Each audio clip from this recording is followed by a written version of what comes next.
Today we're going to record some motion capture with Move.AI on the iPhone, get that into Unreal Engine, put it into a shot, and then film it with a vCam. Hey, welcome to Real-Time Workflows. I'm MX Bell. I worked on Deadpool and Wolverine, Jurassic World Fallen Kingdom, 1917, Hobbs and Shaw, Wheel of Time, Little Mermaid, No Time to Die, tons more. What you're going to get on the channel are my pro tips and how I use Unreal Engine to make films. So let's get started. Let's make some stuff. See you down the road. Right, welcome back to Real-Time Workflows. Let's talk about Move.AI. And Move.AI is one of several web-based kind of AI-enabled ways to use motion capture from your phone. A couple of years ago, I remember when I first came across it, you need to have like several iPhones. Now you can do it with just one iPhone, hence Move One, it's called.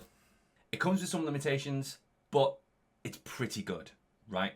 So I'm sure I don't need to talk you through how to sign up for it. We can just go to Move.AI. There's an app on the iPhone. Sign up for it, and then we can go record one.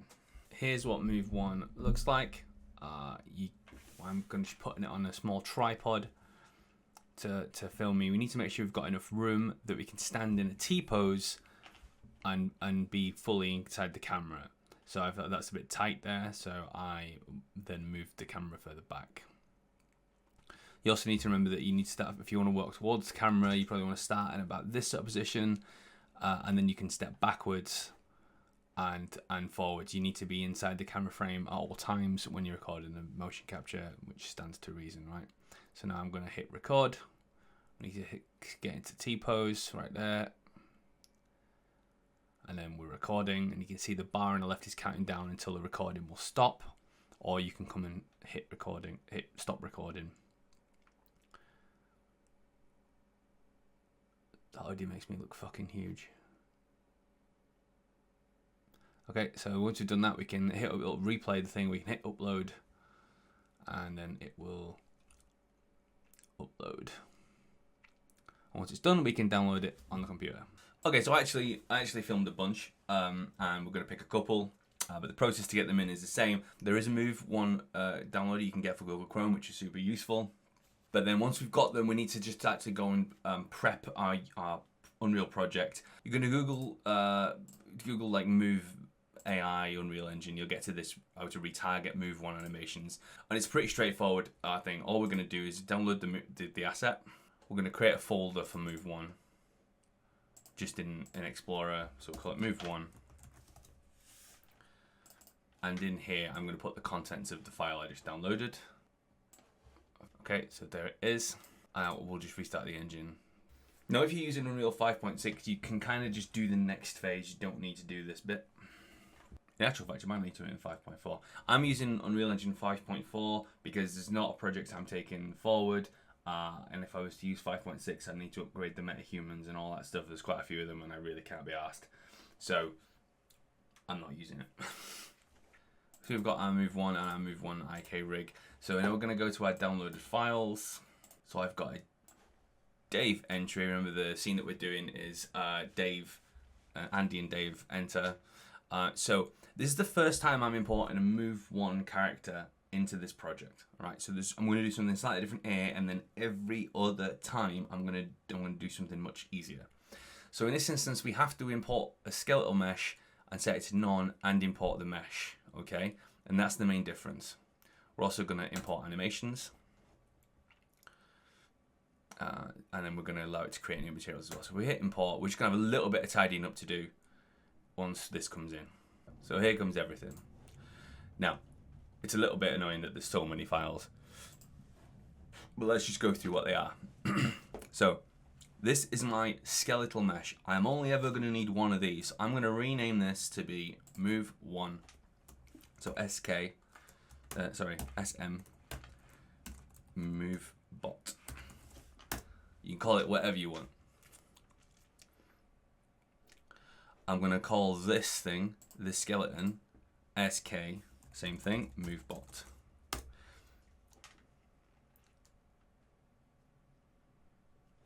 Okay, and I'm going to call my this one PH for physics, Move Bot.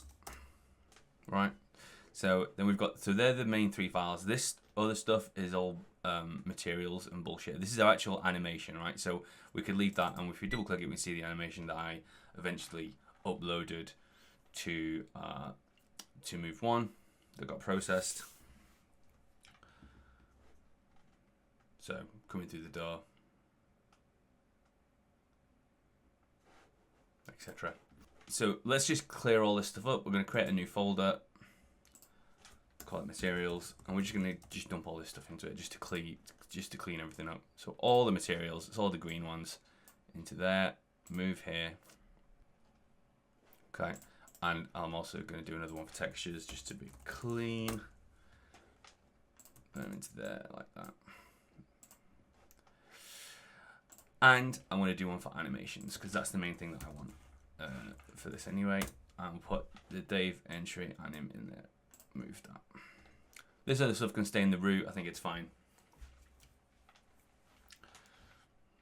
And then remember, because we've done that, let's just right click and update redirect references. That's just because I'm going to be using version control on this. In fact, it should be using version control right now. So let me just connect to version control. If you want to know about version control, I've got a whole series about it, which you can find on the channel. So this should be workspace tubeless rebuild accept. So we're gonna then just right click, update redirect references, and then I'm also gonna right click and version control mark for add. Yes. So all these files are now going to be added to my workspace on Perforce. If I hit refresh, we've now got a change list. And given that that's a nice point to do it, I'm going to submit the change list. And we'll go MXB added Move One files. All right. So if you don't know what that's doing, this is version control. It's a way of storing your projects and backing them up, so we can always revert to the previous version. For example, I needed to test whether the Metahumans would work on 5.6, right? So because I had that, I was able to check out my uProject file locally, change it to 5.6, which is normally an irreversible process. I fired it up in 5.6. It didn't work properly. The Metahumans were broken. So I just came back and I right clicked and I hit revert, and it's now 5.4 again, right? That's why you use Perforce, but also for collaboration purposes as well. You can allow other people to share the same projects. They can check out files and pass them back in and out. Again, there's a full series on it. I'll put the link up there. So now we've got one animation and we've got our move bot. So the second animation that I'm going to bring in is we're going to do slightly differently. When this comes in, we do not need to bring in the skeletal. We do not need to bring in the mesh, and we're going to tell it that we want to use the move bot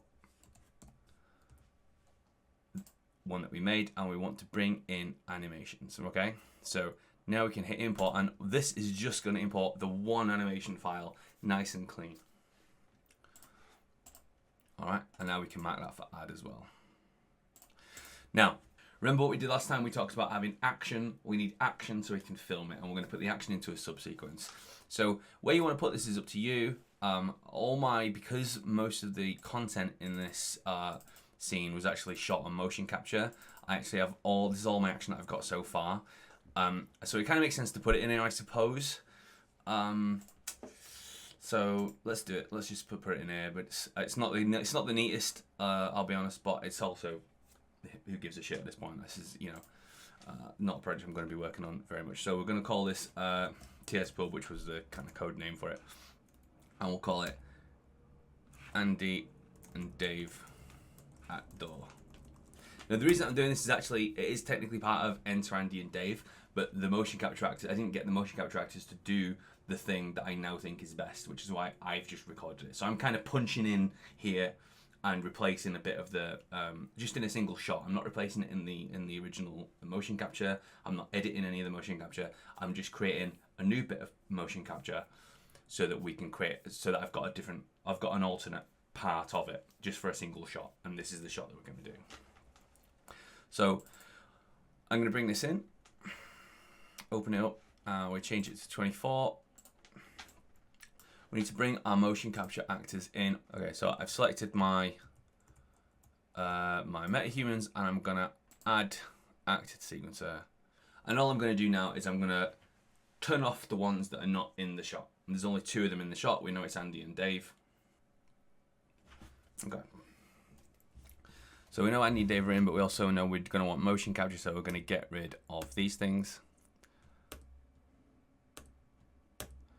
Okay, we can leave body on. Then for the rest of them, we're just going to add an actor hidden in game node. We don't need these. We don't need these.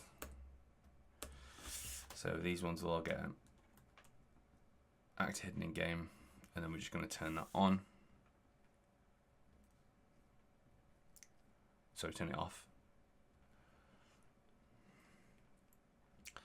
And then we'll create a folder for these called hide. New folder. Hide. Okay. So what we need to do now is convert our Move One clips. So we're just going to come here and we're going to right click and we're going to retarget animations. This is the auto retargeter, and we're just gonna choose Andy. Doesn't really matter which one, but it would be this Metahuman, not the face mesh, obviously. And we're gonna choose Andy, and they've got the same skeleton, so we can do them both at once. We'll go export anims. I always put them in the same one, and I'm just gonna go suffix RTG. Hit export and hit export. All right, now we've got our two anims right there. Okay, so now if we double click on one of them, we should be able to see the anims transferred all nicely. Right, so we can go back to our sequence now, and we're going to grab the anim for Andy. Andy entry RTG.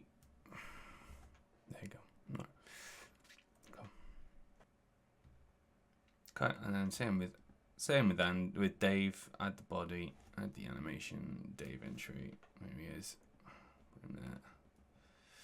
And we worry about Andy first. Andy's going to come in first. He's going to come in at the door over here. I'm going to swing the door. I'm going to add the door to my level because I'm going to animate it. So Andy and Dave are going to be down here. Let's start with Andy and let's get his position broadly right. So his key pose, right? His key pose is here when he walks in. Actually, I'm going to do it on the second loop through. So he walks in the second time.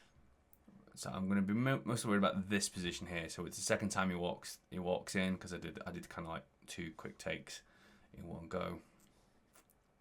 And he's partly because he's holding the door open here as well. Right. Okay.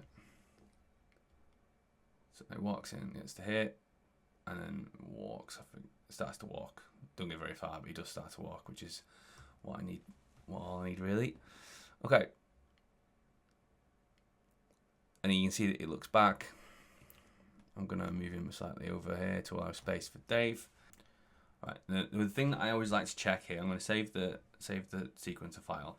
And the thing that I like to check when I'm using possessable objects, which are possessed in the level, when I've moved them, I just like to check that they go back to the correct place when I close the sequencer file down, because it can be really frustrating when that doesn't happen, and you just need to make sure you've done it correctly.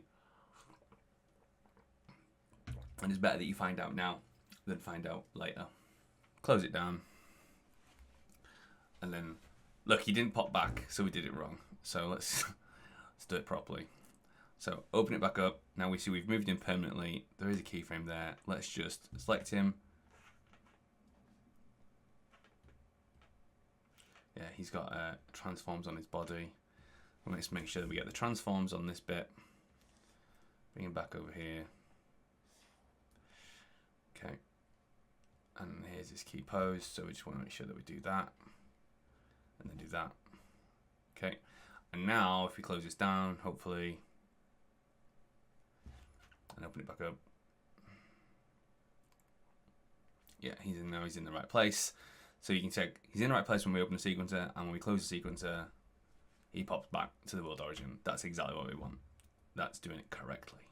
So it's usually wise to just double check that. Let's now do the same thing for Dave. So let's bring Dave over here. Okay. Then we're going to have to offset Dave's anim because he's supposed to come in after. So door opens like this. I actually think I'm going to move him further back.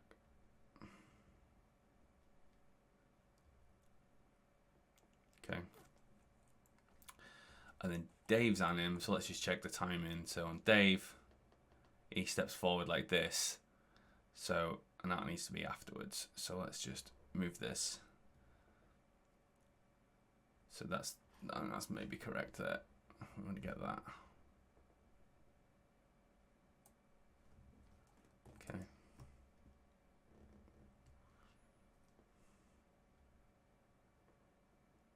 Cool. And I think that's our action.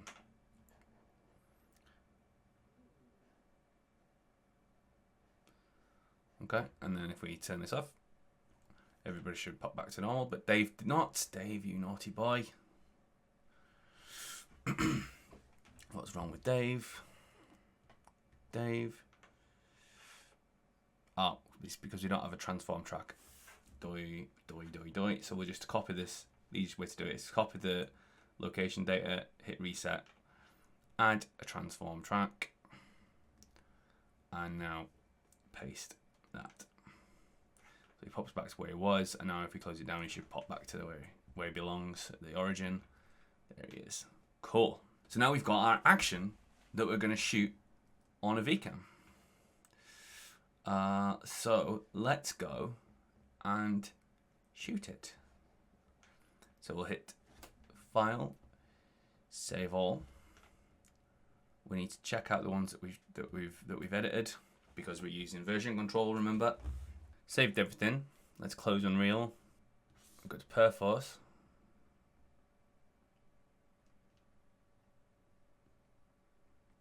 And we can see here all the changes that we've made since our last submit.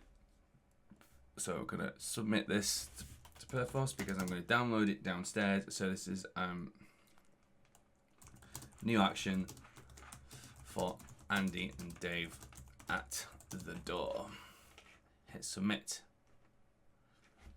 Right, now let's go and shoot some vCam.